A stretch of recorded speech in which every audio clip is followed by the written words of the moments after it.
अब हम जरा अपनी कौम की भी बात कर लेते हैं। और ये सीरियस मामलात हैं, गेम्स और ये सारी पॉलिटिक्स वगैरह जो है वो असाइड, कौम के साथ भी गेम होते रहते हैं बहुत सारे, इसीलिए मैंने कहा ना पॉलिटिक्स असाइड, अब वक्त है मुल्क को बचाने का। और क्या पाकिस्तान वाकई एक ऐसी सिचुएशन में है कि जहां पर मुल्क को बचाने की कोशिशें जो हैं वो हर तरफ से होनी चाहिए और इररिस्पेक्टिव ऑफ पॉलिटिकल पार्टीज या पॉलिटिकल एजेंडाज या पॉलिटिकल इंटरेस्ट होनी चाहिए। पाकिस्तान की मईशत तारीख के बदतरीन दौर से गुजर रही है और हर चंद दिन बाद चमगोइयाँ शुरू हो जाती हैं कि अब डिफॉल्ट हुआ और तब डिफॉल्ट हुआ, अब डिफॉल्ट हुआ और तब डिफॉल्ट हुआ। मुल्क की मुश्किल जो इक्तिसादी सूरत हाल है उसको देखते हुए अक्सर औकात ये खतरात हकीकी नज़र आते हैं। मगर अगर हम वैसे इंडिकेटर्स की बात करें तो मुख्तलिफ इंडिकेटर्स हैं जो इकोनॉमिस्ट ही हमें बेहतर बता सकते हैं कि अब मामला चल क्या रहे हैं। डॉलर्स मार्केट में नहीं मिल रहे हैं, अगर मिलते भी हैं तो बहुत ज़्यादा उनकी कीमत बढ़ रही है। बिल्कुल, सोने की कीमत से हम अभी बस कन्नी से बचे हैं, जिसको कहते हैं ना, बस ये तो सब बच गए। हाँ, लेकिन वो कितनी देर तक और बचे रहेंगे ये भी कोई नहीं बता सकता। फिर डार साहब जो हैं उनके भी मामला जो IMF के साथ हैं वो भी हमने देखा कि उनकी फ्रस्ट्रेशन भी अब सामने नजर आती है। तो इस पर हम बात करेंगे। हमारे साथ माहिर मुआशियात शहबाज राना साहब मौजूद हैं। अस्सलाम वालेकुम शहबाज साहब। जी वालेकुम अस्सलाम। सर, आप फुटबॉल देख रहे हैं? नहीं, कल बहुत अच्छा मैच हुआ। मुझे एंड रिजल्ट का पता चला, मैच नहीं। अच्छा, मैच नहीं देगा। आप ये देख रहे हैं कि पाकिस्तानी अवाम फुटबॉल बनी हुई है। पाकिस्तानी अवाम 75 ईयर से फुटबॉल बनी है ना, वही तो मैं कह रहा हूँ कि वही फुटबॉल कोच है वो कभी खिलाड़ी बन जाता है, फिर खिलाड़ी फिर अपना काम फिर कोच बन जाता है, फिर दोबारा खिलाड़ी बन जाते हैं। अच्छा, अब हम हैं कहाँ खड़े हैं, पाकिस्तान कहाँ खड़ा है? और ये जो हम कहते हैं ना डिफॉल्ट होने जा रहे हैं और फिर नहीं हुए, बच गए, डिफॉल्ट नहीं हुआ, ये बफर हमारे पास कितने अरसे का है कि अगर इस किस्म की सिचुएशन चले तो इतने अरसे तक पाकिस्तान डिफॉल्ट नहीं होगा, उसके बाद फिर हम चले जाएंगे डिफॉल्ट। मुझे एक इजाजत दें कि ये डिफॉल्ट होता कैसे, कब एक मुल्क डिफॉल्ट डिक्लेयर कर दिया जाता है, वो सिनेरियो बताएं, फिर इस पर आते हैं कि भाई हम आपने शिफा यूसुफजई से पैसे लिए हों और आपके पास पैसे वापस करने के लिए ना हो, आपने घड़ी भी बेच दी हो, सूट भी बेच दिया हो, सब कुछ बेच दिया हो, फिर भी आप शिफा यूसुफजई के पैसे ना वापस करें तो आप डिफॉल्ट कर जाते हैं। अच्छा, और वो होगा क्या फिर हमारे साथ पाकिस्तान जब डिफॉल्ट में हम हो चले जाएंगे? On a very serious note, it's quite alarming situation जो डिफॉल्ट की होती है। आपने श्रीलंका में देख लिया कि वहाँ पे तेल की दरामदात बिल्कुल रुक गई थी, राशनिंग होगी हर चीज़ की, बिजली नहीं थी, लोगों की 3-3, 4-4 दिन लंबी, बल्कि हफ्ता लंबी उनको लाइन में खड़ा होना पड़ा। पाकिस्तान का केस ज़्यादा कॉम्प्लिकेटेड है। पाकिस्तान की जो इकॉनमी है वो 80% वो इम्पोर्ट्स ड्रिवन है। आपकी दरामदात होंगी तो आपका निज़ाम ज़िंदगी चलेगा। ये एक बड़ा एक डायर सिचुएशन है और ये सिलसिला हमारा ऐसे नहीं शुरू हुआ था। ये जो जनरल मुशर्रफ की पॉलिसीज़ थी, हम कंजम्पशन लेड ग्रोथ मॉडल की तरफ पे चले गए, जहाँ पे मैन्युफैक्चरिंग की आपने फोकस नहीं किया, कंजम्पशन को आपने फोकस किया। और कंजम्पशन आप कैसे कर रहे थे? आप चीज़ें भी बाहर से मंगवा रहे थे और पैसे भी बाहर से उधार लेके अपनी कंजम्पशन पूरी कर रहे थे। तो ये सबसे बड़ा क्राइसिस था। अभी जो सूरत हाल इस वक्त है कि हमारे जो गैर मुल्की ज़र मुबादला के रिजर्व्स हैं वो हार्डली कोई $6.7 अरब, बिल्कुल लेस देन $7 बिलियन। उसमें से हमारे फिक्स कितने हैं जो हम यूज़ नहीं कर सकते? नहीं, ये यूजेबल है, ये यूजेबल है। अब इसमें एक और इशू ये है कि इसमें $4 अरब चीन का है, $3 अरब सऊदी अरब का है, तो 7 तो यहीं पूरे हो गए। तो ये हम यूज कर सकते हैं या उनकी तरफ से कोई कंडीशन है कि नहीं जी ये फिक्स ही रहेंगे? अब ये एक सवाल है, हम उसके ऊपर इंटरेस्ट रेट पे करते हैं तो आई सपोज कि हम यूज कर सकते हैं, बट आप उस लेवल पे नहीं जाते कि जो $7 अरब आप इसको भी खत्म कर दें। ठीक है, ये आपका तो एक मिनिमम क्वेश्चन होता है ना। वैसे तो जो मिनिमम क्वेश्चन इस वक्त होना चाहिए, जो पाकिस्तान की इकॉनमी है, जो हमारे इंपोर्ट्स है ऑन एवरेज, अब चूंकि इंपोर्ट्स कुछ कम हो गई हैं तो अभी भी $5 अरब पर मंथ हमारी इंपोर्ट्स हो रही हैं। तो जो एक सेफ लेवल समझा जाता है वो ये होता है कि आपके पास कम से कम 3 माह की इंपोर्ट्स का कवर होना चाहिए। अच्छा। मतलब ये कि हमारे पास 15 अरब से ज़्यादा होने चाहिए। हम $7 अरब से भी नीचे हैं, तो जो क्रिटिकल लाइन है हम उससे नीचे आ गए हैं। अगर खुदा ना खास्ता डिफॉल्ट होता है, जो कि नहीं होगा, लेट मी क्लियर, अच्छा नहीं होगा, ठीक है। हम वैसे बहुत सारी चीज़ों पे डिफ़ॉल्ट करें। जो सॉवरन डिफ़ॉल्ट होता है ना, जब हुकूमत पाकिस्तान उठ के खड़ी होकर कह दे कि जी मैं अपना जो कर्जा वो सर्विस नहीं कर सकती, तो वो डिफ़ॉल्ट होता है, वो नहीं होगा। वैसे आपने कोई बाहर से कोई चीज़ इंपोर्ट की, आप उसकी अदायगी नहीं कर पा रहे, पाकिस्तान एक बाहर की कंपनी पाकिस्तान में काम कर रही है और उसने यहाँ पे जो मुनाफा कमाया है उसको मुनाफा बाहर लेके नहीं जाने दिया जा रहा, आपने उसको रोक दिया।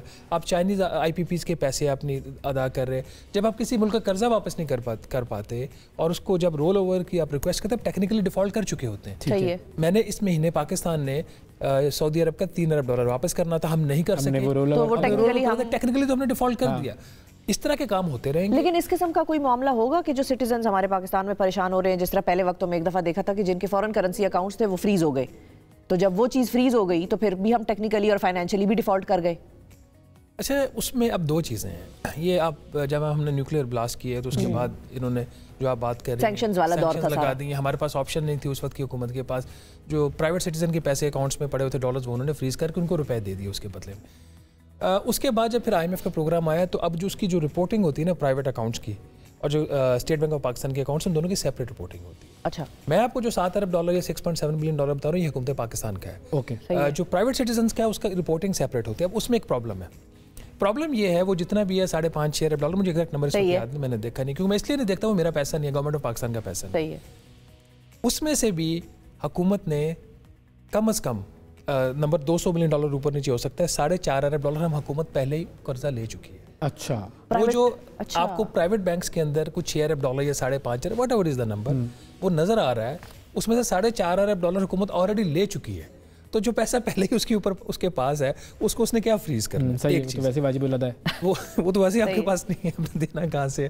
दूसरा प्रॉब्लम अब बल्कि एक जो पॉजिटिव चीज़ है वो ये है कि IMF की जो रिपोर्टिंग स्टैंडर्ड्स हैं अब और उसकी जो कंडीशनैलिटीज़ हैं, जो प्रोग्राम की रिक्वायरमेंट्स हैं, उसमें इस तरह का आप काम कर नहीं सकते। अच्छा, तो वो भी एक बड़ा एक्सपीरियंस स्टेप सही है। तो फिर ये तो मतलब मेरा नहीं ख्याल कि एक हुकूमत उस तरफ जाएगी, अगर जाएगी तो बहुत ही इरेशनल स्टेप होगा, इसको बहुत बुरे तरीके से। अब डॉलर की क्या सिचुएशन है? हमारे यहाँ डॉलर क्यों नहीं मिल रहा?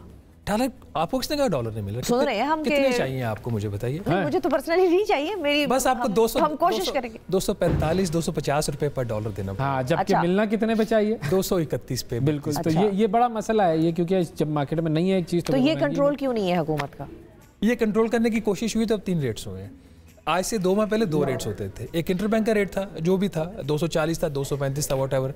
एक आपका ऊपर मार्केट का रेट था जो उससे वैसे तो 7-8 रुपए ज्यादा था, होना आपका ज्यादा 1 या 2 रुपए चाहिए, ठीक है, बट दोनों रेट्स के ऊपर आपको डॉलर मिल रहा था। ओके। अब एक तीसरा रेट आ गया है, अच्छा, जो कि ब्लैक मार्केट का रेट है, जो 245 रुपए से लेकर 250 तक है। ये तीसरा रेट इसलिए आया है कि हुकूमत ने आर्टिफिशियली डॉलर को 224 पे रोका हुआ है। सही। अभी आजकल ये वैसे तो सर्कमस्टांस से कुछ और डिक्टेट करते हो। डार साहब की बात किसी हद तक ये ठीक होती थी कि 200 रुपए का डॉलर होना चाहिए, क्योंकि इन्हीं के जो पढ़ाए हुए इंडिकेटर्स हैं हमें IMF के भी, कि जी रियल इफेक्टिव एक्सचेंज रेट होता है कि आपकी जो एक बास्केट है करेंसी की, और उसको जो आप दूसरे ममालिक से जो ट्रेड करते हैं, इन्फ्लेशन एडजस्टेड जो आपका एक्सचेंज रेट है वो क्या है।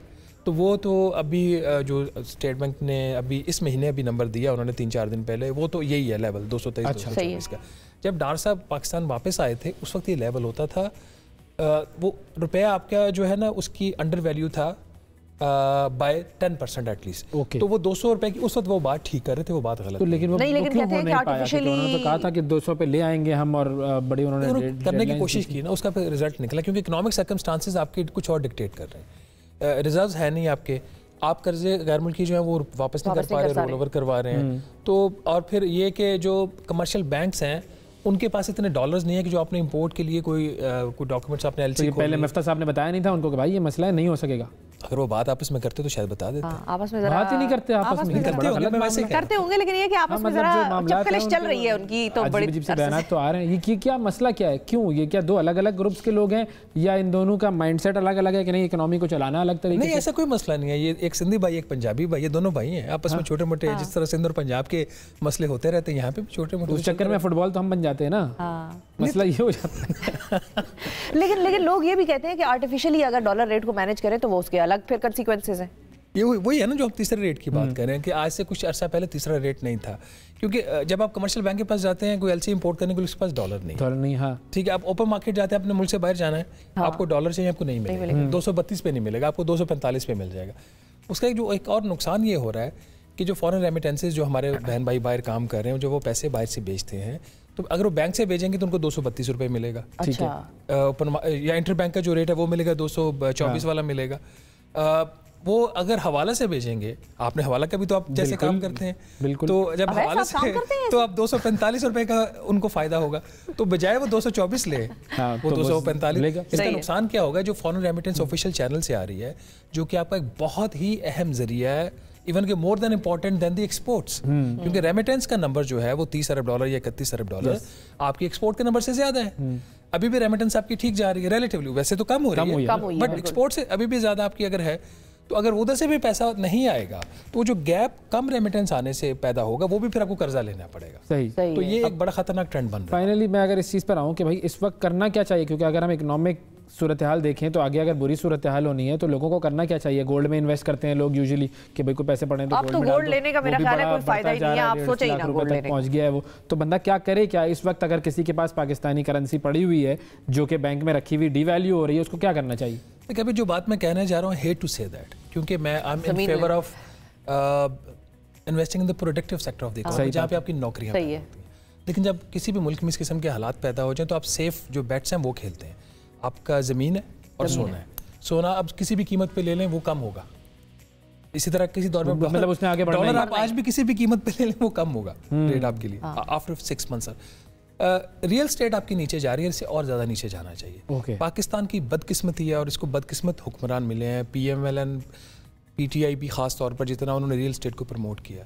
जो हुक्मरान आपको रियल एस्टेट के फायदे गिनवाए ना, वो समझ लो वो पाकिस्तान की फेवर में काम नहीं कर रहा। रियल एस्टेट के इतने फायदे नहीं जितने बताए जाते हैं। आप प्लॉट लेते हैं, आप कुछ भी नहीं करते, आपको अल्लाह ताला ने पैसा दिया, आपने प्लॉट लेके अंडर एनालिस्ट के उसके ऊपर कंस्ट्रक्शन हो रही है, उसके ऊपर जो है वो पूरा साइकिल चल रहा है। उसके बाद वो एक और बात है, अब खान साहब का भी सारा फोकस, उन्होंने 2 टैक्स एमनेस्टी से उठा के दे दी रियल एस्टेट को।